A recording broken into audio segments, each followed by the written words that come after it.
अस्सलाम वालेकुम दोस्तों, मैं हूं मदर शेख और आप देख रहे हैं अशरफी न्यूज़। दोस्तों, जैसा कि आप जानते हैं कि वक्फ एक्ट में सुधारे को लेकर संसद में काफ़ी हंगामा हुआ था। काफ़ी चर्चा के बाद इस बिल को जेपीसी में भेजा गया है। जेपीसी में 22 तारीख को एक मीटिंग हो चुकी है। इसी बात के मद्देनज़र आज अहमदाबाद के शाह आलम इलाके में आई हुई गुजरात टुडे अखबार की ऑफिस पर एक मीटिंग का आयोजन किया गया था। इस मीटिंग में इस बिल की जानकारी के लिए यहाँ पर कौम के कई महानुभाव, एमएलए और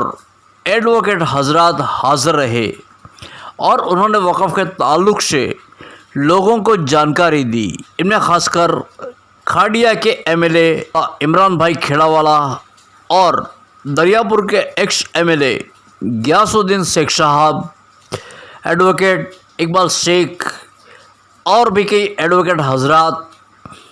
और प्रोफेसर निसार अहमद अंसारी साहब और कई महानुभाव यहाँ पर हाज़िर रहे। साथ ही गुजरात टुडे के प्रेसिडेंट साहिल भाई तिरमिजी, इन सभी हजरात ने वक़्फ़ के ताल्लुक़ से लोगों को जानकारी दी। बड़ी तादाद में इस मौके पर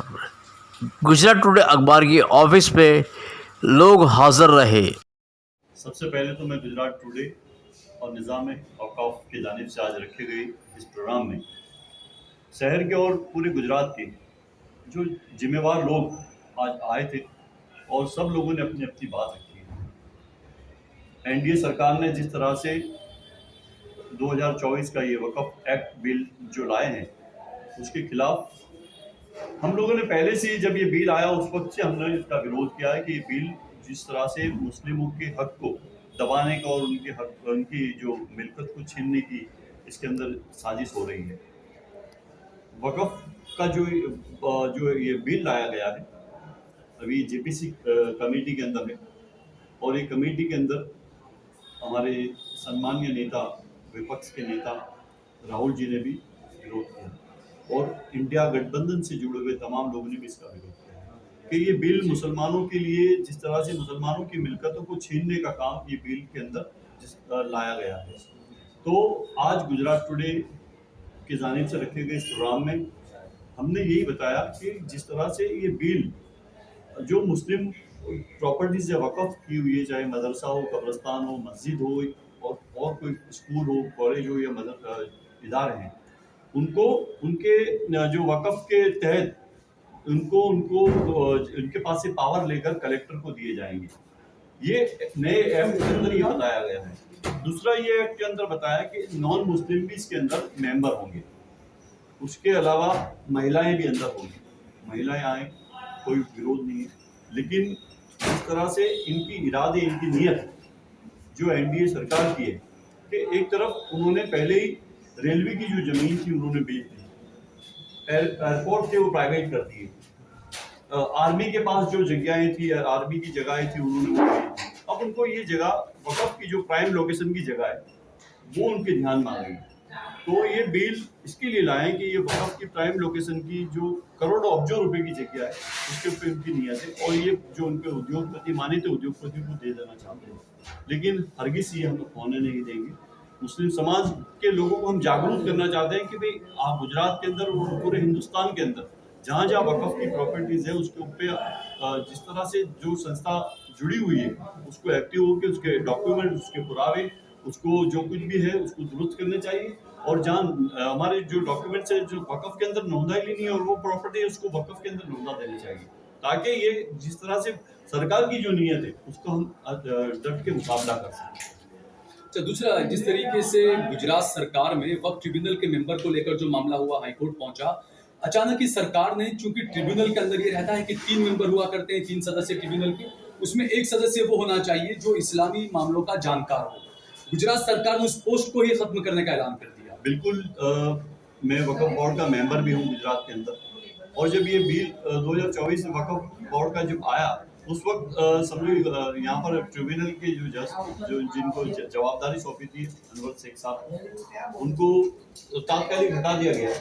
सरकार को मैंने पूछा क्यों हटा दिया गया, तो सरकार के पास उसका कोई जवाब नहीं था, वो गोल गोल जवाब दे रही थी। लेकिन सरकार ने फिर ये कार्यक्रम जिस तरीके से जो वक्फ के बारे में जो बिल लेकर के पार्लियामेंट में आई है भारतीय जनता पार्टी की सरकार,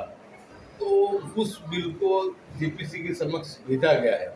तो उसके लिए समाज के अंदर एक अवेयरनेस पैदा करने के लिए वो बिल के माध्यम से क्या करना चाहती है भारतीय जनता पार्टी, उसके ऊपर उसके उन मुद्दों को उजागर करने के लिए आज मीटिंग को रखा गया था। और यहाँ पर जो वकला हजरात मौजूद हैं, वो भी जो आज यहाँ से जो लोगों का राय मशवरा होगा, लोग अपने अपने ओपिनियन रखेंगे, डिबेट होगी, और उस बात को लेकर के जो मामला बनेगा, जो उसका लब्ब लुबाब है, उसको जेपीसी के समक्ष भी पहुँचाने की कोशिश होगी। और जैसे आपको पता है कि मैंने भी एक सजेशन रखा कि यहाँ पर आज जो कुछ भी डिस्कशन होती है, उसके तमाम डिस्कशन के जो नोट्स है वो ठहराव के स्वरूप में 26 जो एमपी हमारे मेंबर ऑफ पार्लियामेंट लोकसभा में है और 14 हमारे जो है वो राज्यसभा में, 40 मेंबर ऑफ पार्लियामेंट के पास आज जो हम कहना चाहते हैं, जो हमारी डिमांड है कि किस तरीके से वक्फ को बचाया जाए और इस बिल के सामने जो मसले पैदा हुए हैं तो उसको किस तरह उसका मुकाबला किया जाए, तो इस बातों को लेकर के वो हमारी बात वहाँ पर पहुँचनी चाहिए। और ये बात कांग्रेस सहित जितने भी इंडिया गठबंधन के जो दीगर लीडर्स हैं उनके तक भी हमारी बात को पहुंचाते हुए इसका पुरजोश मामले में इसका मुखालिफत हो और ये बिल किसी भी कीमत पे बिल पास न हो पाए। तो ये एक चीज़ ये भी हम देख रहे हैं कि बहुत अच्छे तरीके से जो मुस्लिम पर्सनल लॉ बोर्ड के लोग हैं और जो दीगर जो तंजीम है, उन्होंने एक बहुत अच्छे तरीके से कोशिश की, एक मेहनत की। उन लोगों ने नीतीश कुमार जी के पास भी जाकर के उन्होंने पिटीशन बनाने की कोशिश की, चंद्रबाबू नायडू के से भी मिले, वो चिराग पासवान जी से भी मिले, और दूसरी भी पॉलिटिकल पार्टी जो है उनको मिलकर के, क्योंकि ये जो सरकार है 240 ही इनके पास मेंबर ऑफ पार्लियामेंट है और ये सरकार जो है ये इनकी बैसाखी पे चल रही है। और दूसरी जो पार्टी जो एनडीए के साथ जिनके साथ है वो सेक्युलर पार्टी कही जाती है, तो उन पे जो एक अच्छा प्रेशर बनाने का जो काम जो कर रहे हैं, और मुझे उम्मीद और पूरा भरोसा है कि जिस तरीके से इस बात को समाज ने पूरे हिंदुस्तान में उठाया है, मुझे पूरा यकीन भरोसा है कि बिल पे मंजूर से, और जिस तरीके से जो उलमाए इकराम की भी मेहनत थी, पूरे हिंदुस्तान के अंदर मुस्लिम समाज ने एक तरफा मतदान किया और 65-70% से ज्यादा मतदान किया। हम पॉलिटिकल तरीके से हम लोग बिल्कुल आइसोलेट हो चुके थे, हम लोग बिल्कुल समझ लो कि हमारी अहमियत खत्म हो गई थी, लेकिन एक तरफा मतदान करके और हमारे मतदान के साथ साथ जब सेक्युलर हिंदू भाइयों को और गरीब पछातों का वोट मिला, तो इस सरकार को जो 400 की बात कर रही थी वो सरकार 240 पे आकर के पूरी होगी और एनडीए जो 292 तक, तो आज उसी का नतीजा है। तो आज अगर ये मुस्लिम समाज ने अगर अपनी बेदारी नहीं बताई होती, जो कोशिश मेहनत जो उलमा इकराम ने और हमारे एनजीओ ने नहीं की होती, और हमने आज पूरे हिंदुस्तान में 65-70% मतदान नहीं किया होता, तो मैं मानता हूं कि ये बिल जो है, अगर ये सरकार जो 292 लेके आई होती तो ये बिल सुबह पेश करते, दोपहर में इसको मंजूर करा लेते। लेकिन आज जो कुछ हुआ है, इसे आज बहुत अच्छी बात दूसरे जो हमारे साथी उन्होंने भी की कि 5 साल का हमारे पास मौका है, ये वक्त है हमारी गलतियों को सुधारने का। ये तो बहुत बड़ा जो समझो कि अल्लाह का एहसान हो गया, और हिंदुस्तानी जो हमारे अवाम है उसके नसीब अच्छे थे कि ये सरकार बैसाखियों पे चली गई।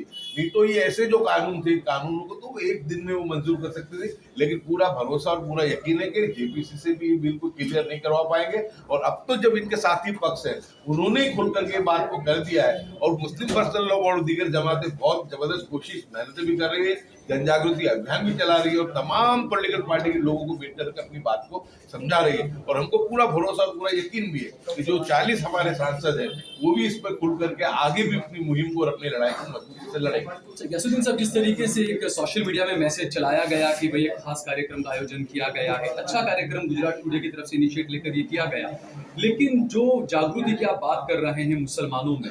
जिस तरीके से सोशल मीडिया में और वैसे हमेशा बयानबाजियां खूब हो जाती है व्हाट्सएप पर, फेसबुक पर वक्फ को लेकर, लेकिन जब मौका आता है जुटने का, अपनी अपनी राय देने का, तब कोई लोग पहुंचते नहीं है। ये जागृति नहीं है मुसलमानों में। जी बिल्कुल, ये भी बहुत बड़ी दुख की बात है, बहुत कमनसीबी की बात है कि इतना अच्छा कार्यक्रम, इतना अच्छा जो लोगों से जो जुड़ी हुई बात है, और उसमें भी अगर समाज बेदारी नहीं बताता है, तो मैं मानता हूँ कि बहुत हमारी कमनसीबी है। हम लोगों ने जिस तरीके से इस मरतबा चुनाव में हम लोग आनंद फान में जब कोई मसला पैदा होता है, उस वक्त में कभी कोई मामला के क्षणिक तो उसके लिए 2 दिन के लिए 5 दिन के लिए हमारे अंदर जागृति पैदा होती है। जैसे इस वक्त के इलेक्शन के अंदर सब मेहनत हुई, कोशिश हुई, तो लोग कुछ जागरूक भी हुए और उसके पीछे से मेहनत भी। हम खुद जानते हैं कि गुजरात में कभी भी 45% से ज्यादा मुस्लिम समाज का मतदान नहीं होता था, लेकिन इस मरतबा पार्लियामेंट के चुनावों में 65% के आसपास मतदान किया। ठीक है, गुजरात में हम एक सीट जो थी सेक्युलर पार्टी जीत पाई, लेकिन हिंदुस्तान भर में जो उत्तर प्रदेश में, पश्चिम बंगाल में, महाराष्ट्र में हम मुसलमान समाज ने 65 से 70% मतदान किया।